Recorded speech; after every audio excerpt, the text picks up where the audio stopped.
जय माताजी मित्रों, मेलडी सिद्ध साधना चैनल में आप सौનું સ્વાગત છે।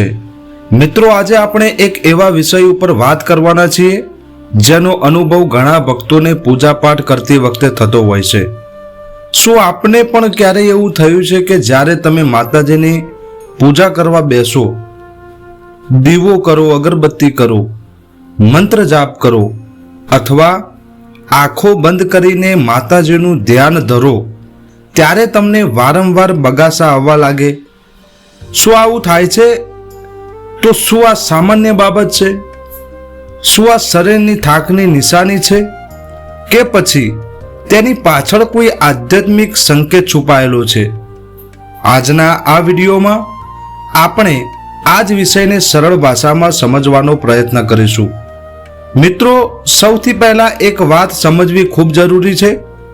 બગાસું આવવાના પાછળ વૈજ્ઞાનિક અને શારીરિક કારણો પણ હોઈ શકે છે।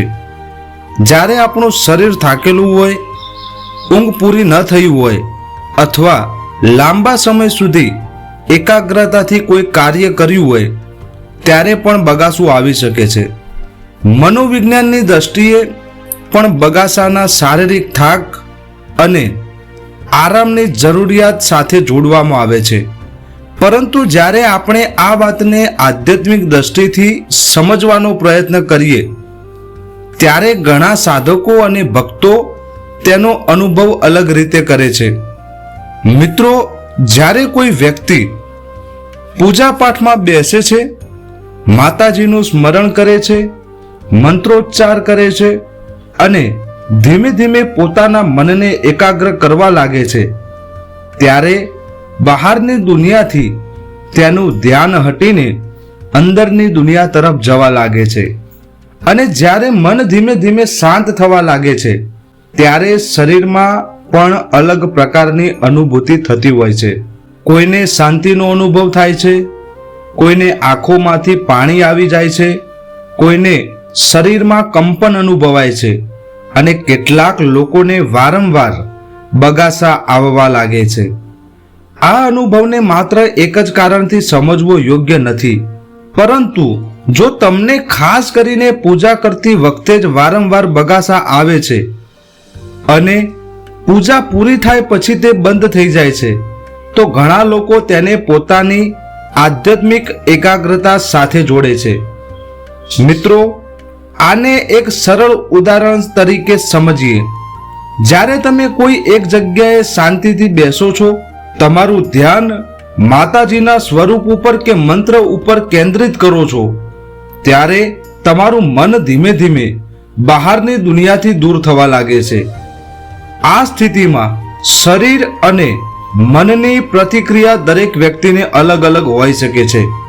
કોઈને ઊંઘ આવવા લાગે, કોઈને બગાસા આવવા લાગે, કોઈને શરીર હળવું લાગે, એને એવું લાગે કે શરીર હળવું ફૂલ થઈ ગયું છે, તો કોઈને ખૂબ જ શાંતિનો અનુભવ થાય છે।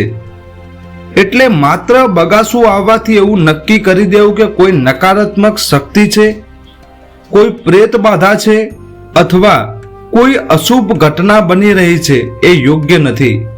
મિત્રો, ઘણી વખત લોકો બગાસાને લઈને ડરી જાય છે। તેઓ વિચારવા લાગે છે કે પૂજા કરતી વખતે આવું કેમ થાય છે? શું નકારાત્મક શક્તિ મારી આસપાસ છે? પરંતુ દરેક વખતે આવું જ હોય એવું જરૂરી નથી। જો તમે માતાજીની ભક્તિમાં બેસો છો, નિયમિત રીતે પૂજા કરો છો અને તે દરમિયાન બગાસા આવે છે તો સૌથી પહેલા તમારા શરીરની સ્થિતિ અને મનની સ્થિતિને સમજવી જોઈએ। તમારી ઊંઘ પૂરી થઈ છે કે નહીં? શરીરમાં થાક છે કે નહીં? તમે ભૂખ્યા છો કે નહીં? તમારું મન તણાવમાં છે કે નહીં? આ બધા કારણો પણ બગાસા પાછળના હોઈ શકે છે, પરંતુ આધ્યાત્મિક રીતે જોવામાં આવે તો એ એક ચોક્કસ વાત છે। જ્યારે તમે નિયમિત રીતે એક જ સમયે માતાજીની પૂજા કરો છો, મંત્ર જાપ કરો છો અને ધ્યાનમાં બેસો છો ત્યારે ધીમે ધીમે તમારું મન તે સમય અને તે વાતાવરણ સાથે જોડાવા લાગે છે અને આ એકાગ્રતાની પ્રતિક્રિયામાં તમે વિવિધ અનુભવો થઈ શકે છે। મિત્રો, ઘણા ભક્તો કહે છે કે તેમને ખાસ કરીને પૂજાના સમયે જ બગાસા આવે છે અને પૂજા પૂરી થાય પછી તેઓ એકદમ સામાન્ય થઈ જાય છે. જો આપને પણ આવો અનુભવ થતો હોય તો ગભરાવાની જરૂર નથી. માતાજીની ભક્તિમાં સૌથી મહત્વની વસ્તુ છે તમારી શ્રદ્ધા, તમારી ભાવના અને તમારું મન. પૂજા કરતી વખતે બગાસું આવે તો પૂજા અધૂરી છોડી દેવાની જરૂર નથી. શાંતિથી માતાજીનું સ્મરણ કરો, મંત્ર જાપ ચાલુ રાખો અને તમારા મનને શાંત રાખો. પરંતુ મિત્રો, એક વાત હંમેશા યાદ રાખજો, આધ્યાત્મિક અનુભવોને સમજવામાં ઉતાવળ ના કરવી જોઈએ. દરેક બગાસું કોઈ દિવ્ય સંકેત છે એવું પણ માનવું નહીં અને દરેક બગાસું નકારાત્મક શક્તિનું પરિણામ છે એવું પણ નહીં માનવું. આપણે શ્રદ્ધા સાથે સમજદારી પણ રાખવી જોઈએ. માતાજીની ભક્તિનો સાચો માર્ગ એ છે કે આપણે ભયથી નહીં પરંતુ શ્રદ્ધાથી આગળ વધીએ.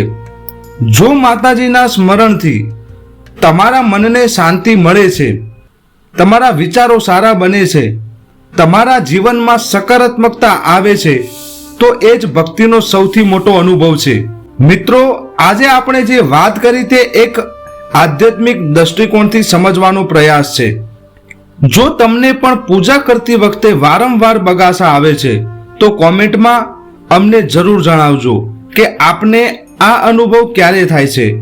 પૂજા કરતી વખતે, મંત્ર જાપ કરતી વખતે કે પછી માતાજીનું ધ્યાન કરતી વખતે. આપનો અનુભવ કદાચ બીજા કોઈ ભક્ત માટે ઉપયોગી બની શકે છે.